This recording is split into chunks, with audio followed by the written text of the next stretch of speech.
And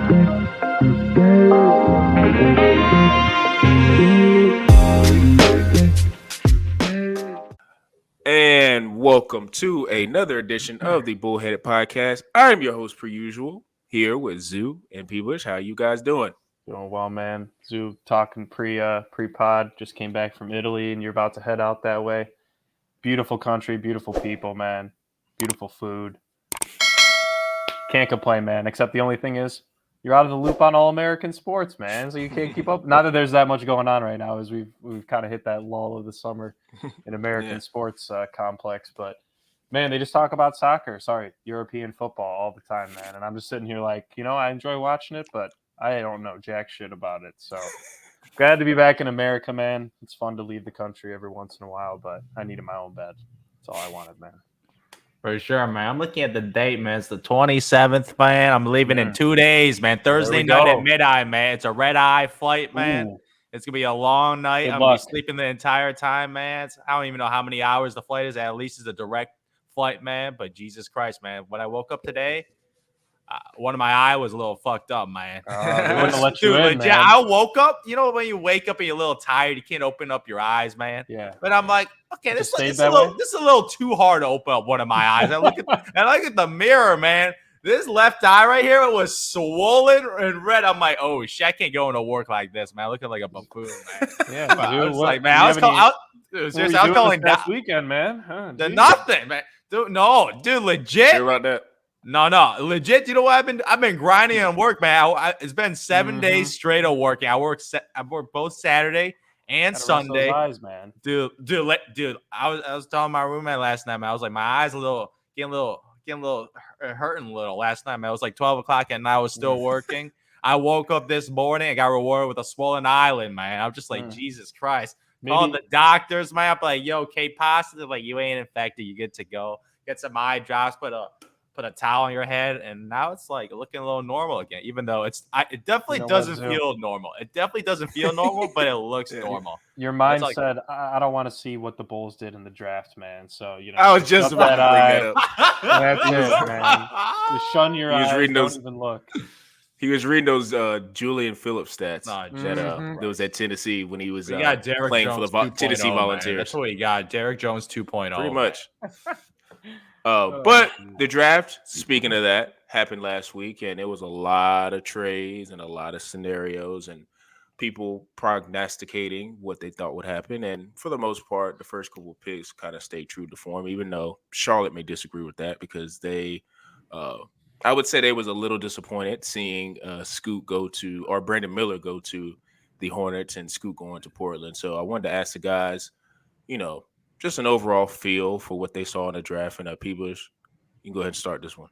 Man, I think the Brandon Miller pick. I don't hate that pick for the Hornets. I mean, I know we're going to get into a little bit of free agency later, but it seems like they might re-sign Miles Bridges. I think he's only got like 10 games left in his suspension. That it's bleeding over into next season. But I do really like this Scoot Henderson pick. I think a lot of people assumed he'd go second. Maybe they thought he'd clash a little bit with LaMelo. Like I said, kind of been out of the loop on American sports. I don't know if there have been any rumor mills or big storylines kind of across that board when it comes to potential chemistry of players. But looking from the Blazers' point, man, I think this was a great pick. They got Scoot Henderson. I mean, Shaedon Sharpe, we got another young guy to pair up with Lillard. We talked about Anthony Simons before as well. And this really just kind of solidifies their need or the unnecessary point of trading Damian Lillard. I mean, sure, he's kind of getting up there in age, and how many more years can we see at the production that we've been used to seeing him since really 2014, in my opinion, even if not even a little bit earlier. Pairing him up with a bunch of young guys, I mean, they're not going to win a championship in the next couple of years. That's fair, but I think it does set them up for the future. Maybe they're kind of viewing Lillard like, all right, yeah, this guy's going to keep us relevant. This guy will win us some games. Maybe he can mentor some of these young guys. And if he does well, maybe they flip Lillard at the trade deadline. I don't know. That could be a potential move if they don't really see, playoffs. I'd say probably a high play-in seed or a low top 6 seed in the Western Conference this year, which could be a tough task. So I do think it's still a good pick just for kind of right now. Maybe make Lillard to be an optimal trade piece, even though he already is, just kind of trying to find that right suitor. and you're pairing up a nice young squad, with the guys that have already been there and been proving themselves over the past couple of years. So I do like the Scoot Henderson pick. I think it was a blessing that he fell to 3 for them. Yeah, man. I'm like, obviously, my biggest thing was seeing what the Blazers do at 3, trading the pick or keeping the pick, because that decision will determine Damian Lillard's fate. A lot of reports right now about him and Blazers having meetings about potential trades or potential discussions of what he's going to do. And a lot of that hedged on trading that number 3 overall pick, but looking like the Blazers want to advance with that pick. So I feel like eventually a trade will happen. I don't know how fast it will, but obviously you got to maintain the value. So you got to have out the rumors that, oh man, we're all in about working together. But I know that's some fake smoke, man. I know he's going to get traded, man. You got to play the game, man. You got to have the value. You can't be like, oh, thanks for sale, man. Yeah, exactly. You got to be like, we're keeping him, drive up the value even more, man. So both sides are playing that game right now. Dame probably wants a nice package back for the Blazers, man. So they have mutual respect for each other. So that's what happened over there, man. I'm telling you right now, dude, the Thompson Twins, man, are they really that good? Because right now, these guys did not play college ball, man. They played an overtime elite, which is like a high school YouTube clip, made their own league. Pretty much. Exactly. That's what happened. That's what overtime elite is. It's like that's pretty much what it is. It's like they were not playing against the best competition. So stats wise, you don't really know. Like obviously G League, you're playing against like G League level players and potential future pros. So Scoot Henderson played against some real competition. Obviously, Wembanyama overseas and European like leagues are a lot better. But these Thompson Twins, man, like obviously I'm looking at Mr. Amen, man. I saw it's like man, they might look alike like since they're twins, man. But Amen's like the dog, man. Amen's the guy that's the point guard, the scorer, the passer guy. I'm really interested of the Houston Rockets draft. Because they got the biggest draft drop of the all the projection had Mr. Whitmore as a top 10 pick. Yeah. And then you hear all these reports. Like it's surprising, like they don't report it before, but after. Oh, the reason he dropped was injury concerns or something, or he had a bad interview. Man, I didn't hear any of that before the draft. Like I feel like those type of things would pop up before the draft. They're just trying to rationalize why he dropped. I'm not sure why he dropped so much. Like maybe it was the interviews. He's not a good interview guy. Like maybe that's what it is. But dude, this Whitmore kid, man, freak athletically, man. Like he's physically ready for the NBA. The jump shot, it's a little slow, man. I got to give it that. Yeah, the jump shot, it's like, it is not a fluid jump shot, but you can work on that. But physically, and get him at 20, especially if you get a first round pick that late, it doesn't matter if you miss that because everything past the lottery is a crapshoot. You look at historically, everything is a crapshoot, and you got a guy with that much upside and that much athleticism. The Houston Rockets are building a nice young core of freakish athletes, man.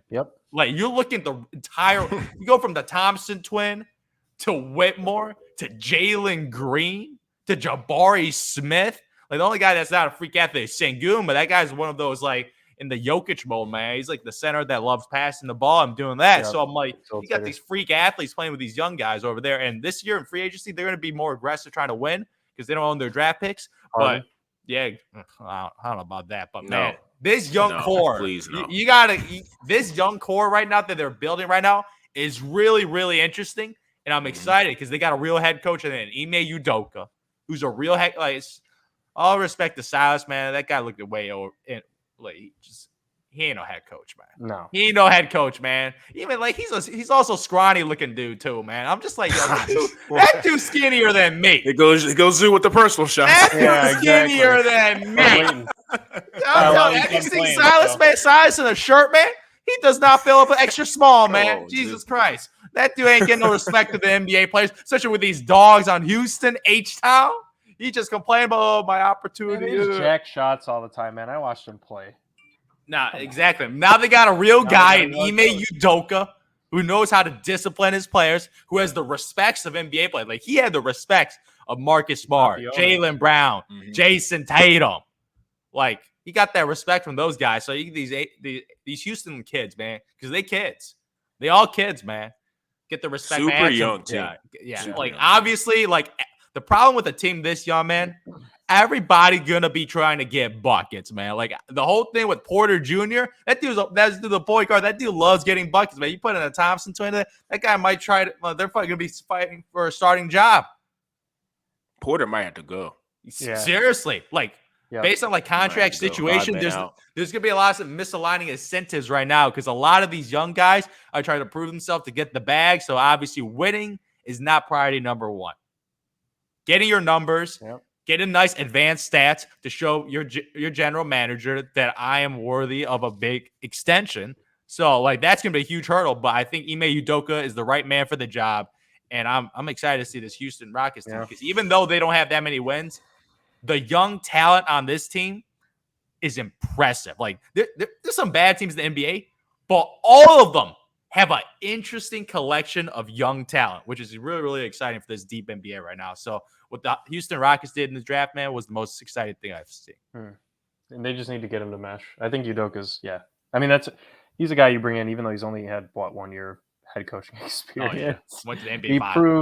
He proved that he was in the Spurs. It's true. He was in there. He was in their farm system, but also dealing with a lot of different egos all at once. I would say that Jaylen Brown, he's right. They consider him the know-it-all, right? And then obviously Jason Tatum is Jason Tatum on the court, and then you got Marcus Smart, who's definitely the de facto leader, was at least of that team.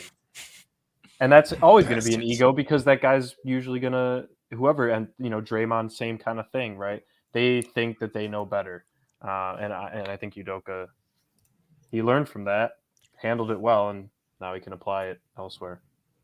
Yeah, I do think Udoka is going to be critical because he only had 1 year of experience, technical experience with the head coach of Boston. But I do think him being with Pop, he probably learned a thing or two. So, and I just got on Zoo for talking about Silas and being scrawny, but I do think sometimes, because I think Thibodeau had this effect too. Like when you're a guy who just kind of is like more imposing, even though like I don't know if Thibodeau even played in the league, maybe he did. It does kind of have a psychological effect. I don't know. I didn't want to disrespect him. Maybe playing a G League somewhere. I don't know. Stop. A smaller version of Thibodeau. Maybe back in middle school and high school, man. But that's But I do think that kind of is a psychological thing that sometimes players look at. And Udoka definitely has the presence of like someone who, he's a big dude. If you want to get smart with me, I can go there with you. So, but I agree with you, Zoo. I'm almost close to saying I think Houston may have the best draft just because of the Whitmore falling. And Amen Thompson, he's definitely like the playmaker of the two brothers. Now his shot is a little bit quirky, a little bit, but I don't think the motion is as bad. Now his brother's a better shooter, and he's I think a better defender. But I think if you just give him the keys and let him go, I think Houston's going to have a chance to be really good in a few years. That's why I'm very against him getting James Harden, because they're going to be like, I want to bring James Harden back. Smoke screen dance, like, man. The son. Nobody wants to. He's a long lost son. I get it. Houston loves James Harden because he was the guy that Daryl Morey picked out, and that's basically his team or his city. But you got to let the young guys go, because another guy we didn't mention is Tari Eason, who's another super athlete who I think has another nice corner three, mid-range guy that could maybe step into a nice role for them. So I just think it's a similar situation with how like Orlando, how they're building with their young guys and they're just going, just let them go. Like give our man the ball. I think he's going to be a nice playmaker. He's a bigger guard. And I do think, Jalen Green, Jabari Smith, he's another guy that could shoot. It's just, the sky is the limit. For me, when I was going through a little bit of the prep last week, just looking at guys because I kind of knew in the top 10 who was going to go where. And I kind of had an idea of like, these are probably going to be the top 10 to 12 guys. I just didn't know which team was going to draft them. When I was looking at like that late lottery, past the lottery to like the 23rd pick. Because I'm not sure. Whatever pick was Golden State, the last pick. That's how I was looking at teams that would draft right there. Man, Jalen Hood-Schifino, I kept watching his tape, and I love how calm he is. He's a super, super, super calm guard. And I think him getting drafted by the Lakers, because Lakers always make, for the most part, good picks. I think the Lakers drafting him, I think they probably saw in the personal workouts that like he can handle LA.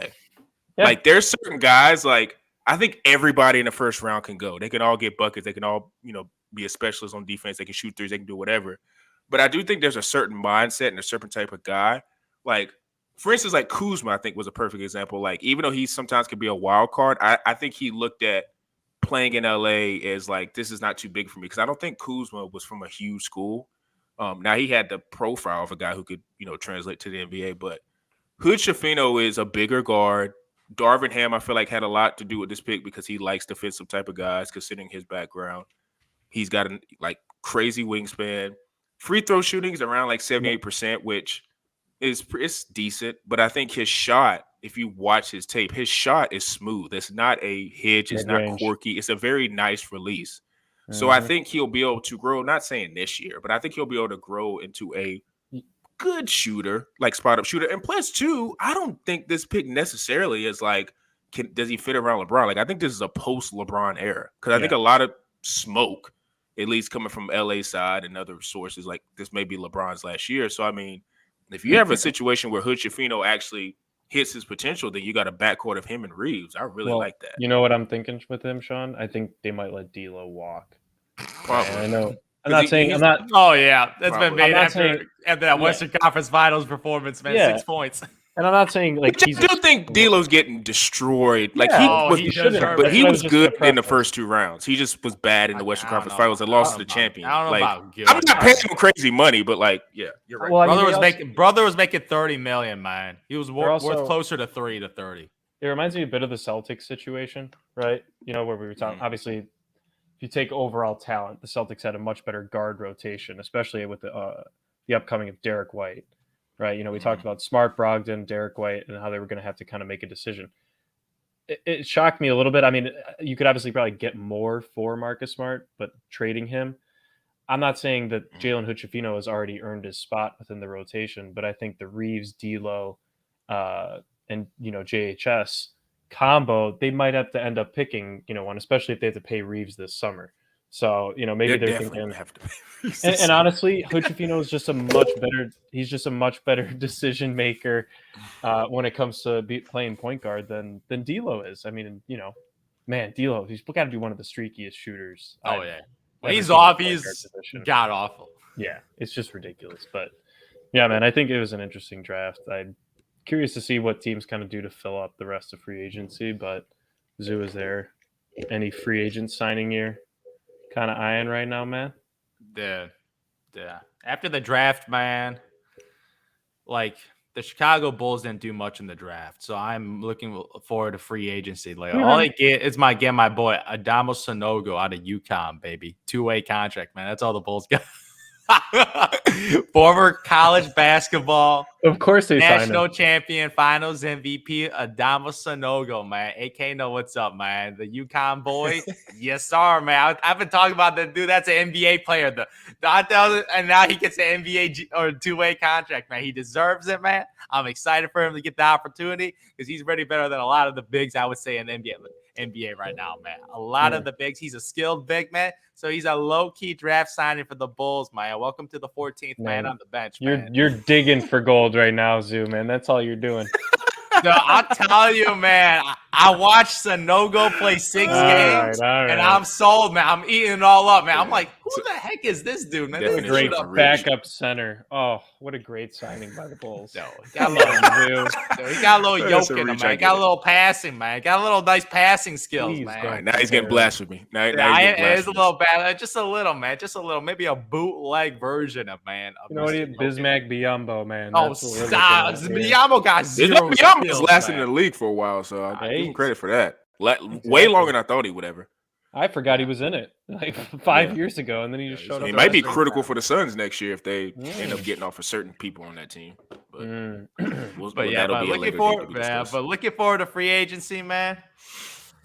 Ooh, man, I'm telling you, there's some big names in free agency. I don't know if they're going to move because right now, I would say the 3 biggest names right now: James Harden, Kyrie Irving, and Russell Westbrook, man. James Harden, Kyrie Irving, Russell Westbrook. A lot of former KD teammates, I would say, man. All these KD teammates, man, all in the balance, man. I'm going to start with Mr. Harden. Because right now, we talk about the smoke. I'll let the Houston Rockets go back home, pay the brother $50 million. Nah. The Houston Rockets ain't going to do that, man. Because all I'm hearing from the Houston Rockets, are bringing in veterans. If you, I heard veterans, so that's plural, man. You cannot be bringing in multiple veterans if you pay James Harden the freaking max contract for the next couple of years, man. And the fit just makes no sense, especially with getting the Thompson kid. Like, he's a point guard, and you bring in Harden to run point with these kids. I'm like, the fit just doesn't make any sense. So Harden ain't going anywhere. But I'm like, Philly don't want to pay him the max. They don't want to pay him the max. So they're going to be negotiating. So I feel like it's going to be a little delayed. It ain't going to be one of those, like, Friday night comes, man, whatever, 6:30, whatever the time is. Oh, the first one. Rockets in, or the Philly and the Harden agree to a sign or a contract extension. So it's going to be a lot of negotiation, man. Because I'm like, who else could get Harden? Who else could get Harden? You look no, it's not who else could get Zoo. It's who else would pay for an aging player. That's the other thing you got to consider, man. I don't know. Harden, Harden's just a tough guy. Like, the way he plays, the way how he's old. So you got to be in a time for him to try to win now, even though in the playoff times, man, James Harden has those games where he's god awful. Like, his peaks are incredible, but his bottoms are trash, man. He's like one of the worst players. Like, reminding a little about D'Lo, man. When shots off, no confidence, man. Like, when he loses confidence, he just doesn't do anything on the court. So I'm like, James Harden is one of those guys I find real interesting, man. But I don't see him going anywhere. That's the problem. I don't see him going anywhere. Daryl Morey's going to take care of him because that's his boy. Yeah. He's not. I don't think he's going anywhere. I mean, I'm looking at like teams, and he's going to pay him because that's what Daryl Morey always does. He pays them and then says, "We'll figure it out later." That's just how he does.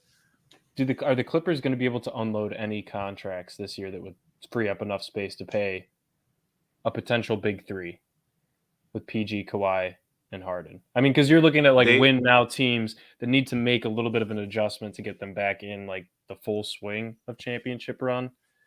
I don't see anybody in the East. I mean, you look at the teams like the Raptors. He's not going to Canada. Like, I mean, you're sacrificing so much income to go there. He's not going back to the Nets. The Hawks, no way he meshes with Trey. Cavs already have a backcourt. Celtics and Bucks, obviously, no. You go over to the West, man. I mean, you look at Nuggets, Grizzlies, Kings, Suns. None of them need it. It kind of comes down to the Clippers, and if the Timberwolves could swing it, maybe they would, but because they're dumb. But to your point, Zoo, I don't see any easy suitors for Harden. No, it's the 76ers. Nobody. I don't even. James Harden, to me, that's the easiest one. Because, like you said, there's nobody else who's going to give him the amount of money that he's going to get but Daryl. Because Daryl's just loyal to Harden. He's going to pay him. I think he's going to pay him a good amount of money. And Daryl has shown in his past he don't care nothing about the massive contracts. He just pays it, and then because this may speak to his genes, but he usually just figures out how to get off these contracts later. This is what he does. He's going to pay James. That's his guy. And I'm pretty sure when the whole thing happened with the Nets, I think there was a lot of nod, wink, wink, like Daryl, like, look, bro, I got you out of that hellhole that you was in. Like, I'm going to take care of you again. That's just what it is. Yeah. Even though we have seen James Harden, to Zoo's point, in the playoffs, which I think this playoffs, he had a couple more bigger moments. So that gives you a little bit of optimism. But the 76ers problem is going to be the growth of Tyrese Maxey. If he keeps continuing to grow, I think they have a chance. But, yeah, James Harden, he's probably signing with the Sixers. I'm actually eyeing Draymond Green, man. And I know a lot of people think he's going to just re-sign with the Warriors, and it's very possible. After the Jordan Poole trade, man, they got a lot more likely. Exactly. But on a team I'd love for him to go to is the Kings, man. I think that just because. No. Hear me out. Hear me out. I mean, look, they made that trade with what's his name? With Holmes, I think. Holmes. Yeah, they have enough cap space. Cleared up cap space, so they have $35 million to spend. I mean, look, he's probably going to ask for 30. I think he turned down a 27.5 player option. So he's a Hall of Famer, man. He can ask for it. He probably will get 30, though. I love Draymond, man, but I'm not paying that brother 30 when he's somebody will. Somebody will, man. He's a glue guy. That's a team that severely needs defensive help. I think they were bottom 7 this past year in defensive efficiency. Mm-hmm. And then you obviously look at the 4 spot. Harrison Barnes is probably gone. Finally, he was off. You might be out of the league, Zoo. He was out, dude. Your long lost wish. Harrison Bricks, man, back at it again. I had to watch him in the playoffs. So I mean, you pair them up, and then you got to remember that Mike Brown was an assistant with the Warriors for a long time, so they have a solid relationship between the two. I think they actually really got along. Mike Brown really found his way by being under Steve. Sad to say, I think Steve Kerr might even be younger than Mike Brown. I could be wrong there, but he learned He learned how to be a coach again under Steve Kerr. And you're looking at what he did with the Kings last year. They're only going up. Draymond had a lot of nice things to say about how much respect he had for De'Aaron Fox after playing him in the playoffs.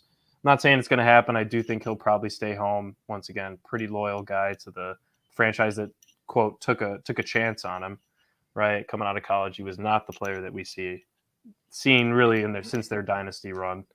So, I mean, I just think that's a fun one to think about. I think the Pistons have also kind of been rumored just because it's his hometown team. Yeah, hometown team. But if you're actually looking for an outside genuine fit with the team's ability to pay him, and they don't need to really get anybody else, they have solid role players.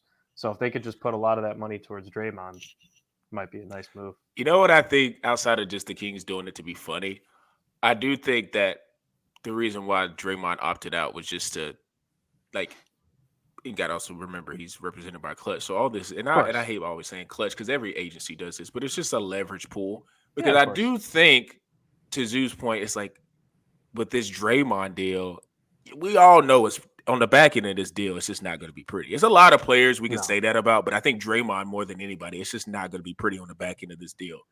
But, if he ends up maybe getting a 3 or 4 year deal, like the Warriors, I think you're just going to have to pony up and pay that, especially if the Kings are real threats to sign up. Now, in terms of the fit, I don't like the fit with Sabonis. I just don't like, because now you're looking at Sabonis and Draymond. I mean, I just don't see it. I don't. But I do like the Kings just getting Draymond to piss off the Warriors, because I do think if that actually happened, the Warriors would have to slow down the whole talk about them doing anything in the West. Because I think Draymond, for that team specifically, is like truly important. There's no one they could go get. They could go get the most skilled big guy Andre ever. Jackson. Yeah, they can get whoever. Like they would not be the same team. Like Looney's not going to be able to replicate that. Nobody on their roster could do what Draymond does. So to me, I think, if I put a percentage on, it's like 93%. But for me, speaking of the Kings and Zoo talking about Harrison Bricks, I do think that a guy would be a perfect fit for them would be Kyle Kuzma as another swing wing. I like that, man. I like that. Because I almost think Keegan Murray is like Kyle Kuzma, but in a different way. He's younger, and I think he has a little bit more of a higher ceiling. But I think having two solidified wings who could go get buckets, because we know Kuzma can do that, and he restored a little bit of his reputation in Washington. Having two wings that can go get buckets along with Fox, and I guess they'll still be able to keep Malik Monk and the rest of their team, I like that a lot, because then you're looking at a scenario where you got at least 5 people on the court that can go get buckets. And I like that if you're in the West that's increasingly getting tough with a lot of the moves that have been made. So I like Kuzma more so with the Kings, more so than Draymond. But if I'm the Kings, I would probably just do it just to piss off the Warriors, because that whole Bay Area and it's not a rivalry because the Golden State Warriors have been kicking everybody's ass. More like a big bro, man. Yeah, more like a big bro. Yeah. But it's like the little bro getting a little one up, and it's like we're here now. But he's starting to hit his growth spurt. He's starting to hit his growth spurt a little bit, Yeah. But I don't know about the fit. But yeah, in terms of the rest of the free agents, man, I see one that I did think about. Your favorite player, huh? Well, I listen. Who you about to say? Because I already know what. Van Fleet. Yes, I was literally about to go, because I was thinking to myself, like, he didn't. I think he's like unrestricted, right? So it was like he didn't sign, and I was just like, I don't know. But then I was thinking, like, okay, so what are some scenarios? I'm just literally going through the teams of like, okay, maybe you can fit over here, and I couldn't really think of anything. But then it literally came to me like probably 40 minutes before the pod, and I was thinking about. I know the Suns said they're not trading Ayton, but I wouldn't be mad at an Ayton sign and trade flip. Now, I don't know what the other fillers could be and what that scenario could be, because if I'm just straight up, if I'm the Suns, I don't know if I do that trade, because I need something back. Like, I need something else, because they're pretty much deprived of any type of wing depth, but I don't think Toronto's going to give them any type of – I don't know any wing on Toronto that they'll be like, yeah, I'll just give it to you, because I'm not giving up Anunoby. I'm not giving up Barnes. Like, I think Gary Trent resigned, like, not giving up Gary Trent. Like, I'm not giving up any other guy. So I think Toronto would be the first one to say no. But if that was viable, you can get Ayton swap for Van Vliet. I like Van Vliet as a fourth option, being a point. I know everybody's like, Book's going to be the new point guard, but I do not want Booker playing point guard 30 to 35 minutes a game. It's fine for 15, but I do not want point Book, because what's going to happen is he's going to be exposed as a average point guard when I want Book to go get buckets, because I still think at their apexes, and I know we all love Kevin Durant, like when Book's getting it going, and we saw it in the playoffs, like he's best as a scorer. So in spurts, I wouldn't mind point Book, but if you get a guy like Van Vliet, who we know, I mean, this season he wasn't an analytic darling, but I think with him being a fourth option, Van Vliet having wide open shots and leading that team, plus Man, he's kind of got a little bit of the four on their roster. like he's a winner. I think he's a winning player. He just had a bad year.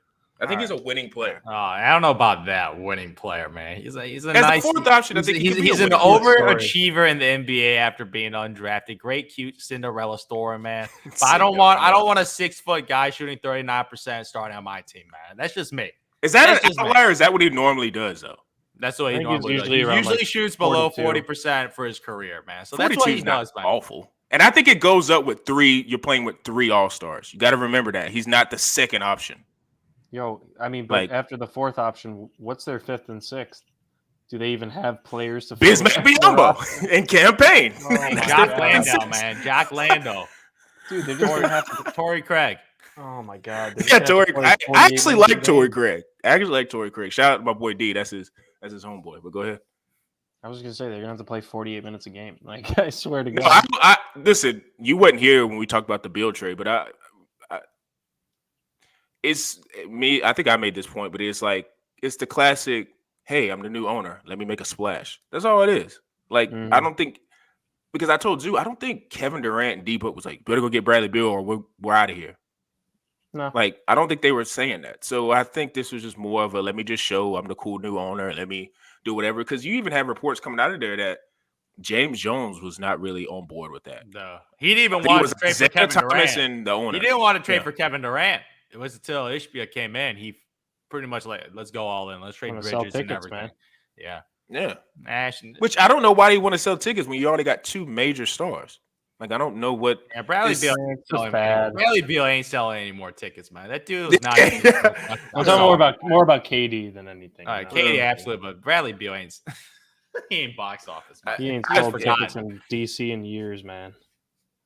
And plus, too, we've seen it over the last at least 4 or 5 years. Like, and with the apron, which I think the second tax apron penalty and all that stuff that didn't go in effect till like maybe 2 seasons from now. So I don't know if that's going to be a big as a deal this season, but I do think it's just, we've seen it over and over. Like, this 3-star model, like, it's not as successful as people want to make it out to be. Like, people still are on this whole, well, if you just get the best players in the league and stack them together, you're going to win, which that is true, but there's levels to good players and there's roles to players. And I think that just looking at the draft, like, looking at all the talent that came into the league this year, like, there's bad teams in the league. Like, if you just want to say the Rockets and Orlando Magic are 2 of the worst teams. I don't even know about Orlando anymore, man. Wizards, man. That's crazy. Nah, the only thing I would say is God awful though, because the Wizards are the full rebound. Orlando gonna be looking nice, man. Yeah, I really like Orlando. Who do you guys think the worst team in the league could be? I would say probably Washington after their full rebuild. And look who's on their roster. We all love Tyus. Jordan Poole had a bad playoff, but he's a bucket getter. Like, the guy that they're saying they drafted, like, has Giannis potential in terms of he's not even done growing. Like, he could be a 7'1" guy as a defensive guy and who can get in, who's still gonna have his athleticism. Like, I mean, there's so if they're the worst team, like, the league is talented. It's deep. It is. Yeah. Can't be the Spurs no longer, man. The Spurs are the real deal after getting Wemby, man. They're no longer be bottom 4 no more after getting Wembanyama. So yeah, it's just a splash hire. That's what me and Zoo kind of agreed on, and I agree. Good luck to the Suns because they're gonna need They'll be in it. Yeah, they're definitely gonna be in it. They're definitely gonna go, but it's probably still gonna hinge on KD staying healthy too. Because if he has a fully healthy season, which is gonna be hard to ask for, if he does, they're gonna have a shot to be really, really good. But to your point, that when I was thinking about Van Vliet, man, I couldn't think of any other scenario that makes sense for him or where he wants to go. Houston has been rumored to want Van Fleet. I don't know, but I don't want to take it from a man. Yeah, I don't want to take it from my man. I know you guys. He's also he's not a true point. Yeah, he's more of a scoring guy. He loves jacking up threes. Yeah, he is. But I think on that role or in his role on that team, he would have to be. And if they can't get him on that page, look, this team's growing anyways. It's kind of like, all right, sure, we paid the man, but like, you still got room. There's no expectations in Houston, is my point, right? And to your point, Udoka as well, he might be able to kind of snap him into like, hey man, we need you to be doing X, X, and X, hit a wide open three, but you got to be facilitating because our second best facilitator is pretty much our big man, right? So Jalen Green wants the ball. Plus Van Vliet needs the ball. I don't know. He's averaged 8 assists a game. I mean, that's not bad. How much do you think he's going to go for, though? I think he's going to get 100. I keep saying he's going to get 100. 4 for 100. He probably get a Jalen Brunson. That's what I don't think he's. If he gets Jalen Brunson money, man. Oh, geez. I'm telling you, Zoo, he's going to. No, he's going to get. I don't know, man. Like maybe 90 with the new CBA rules. These NBA teams, man, getting a little handsy with their money now, man. You see people like the Atlanta Hawks overpaid John Collins. They got rid of his contract pretty much by trading him. He might get traded finally. For a second round pick and whatever, like salary filler. Like he got traded for nothing, and he's a pretty nice player. Yeah, exactly. That's because like a lot of these teams now. So I'm really, really interested to see if any team's gonna ball all out. Because if you give out $30 million to a dude that does not produce, you're screwed now with the new salary rules. Like you can't have like a Michael Porter type thing happen to your team, man. Like these things with these max contracts to non-max guys, man, is going to clear that out, man. It's going to clear a lot of those out, man. But I also think there's teams that have to spend their money, and I think Houston's one of those teams because they got a lot of young guys on like young contracts, so they're gonna have to spend the money. So that's why that's what it comes down to with a lot of these guys is certain teams that have these, like floors that they got to get to. You got to spend it on somebody. You can't just spend it on a bunch of minimum guys and a bunch of young guys. You got to spend it on whoever. And to your point, Van Vliet, out of the free agents that's available, like he's definitely in the top 5. That shows you the crop that is out right now. Because Jeremy Grant's another guy. Like I think he's going to resign a report. He's going to get like 4 for maybe 115. Oh, he may get that. Because I think that's also. I also think it's like a little small gesture to Dame. Like, look, we're trying to build around here. I think that's what they would do that for. Like, I don't know if Jeremy Grant's worth that, but he had really good stats. But like, Jeremy Grant is like a building block. I don't think most people would say he is that. But it's like, do you want to make Dame happy? Do you want to show Dame, look, we're doing something? Even though we kind of look at this like, oh, it's something, but it's not the biggest move they can make. So. I don't know. All this, the free agency is definitely going to throw, like everything we're saying right now is like maybe 95% going true, but there's always that 5% of like, oh, did not see that trade coming up. Oh, didn't see that signing coming. So come on, this is why the NBA, this is why the NBA dominates, man. Come on, man. This is why he dominates. Man, you got to just resign in Vooch, man. Just accept your fate, man. Just resign Vooch. Stop resign Vooch. I don't want to see resign Vooch and Derek Jones, and that's our what's going to happen. So then they're probably going to be like, we're going to be bringing back Tristan Thompson. Big signing. Teach Sanogo how to run the league, Jesus Christ.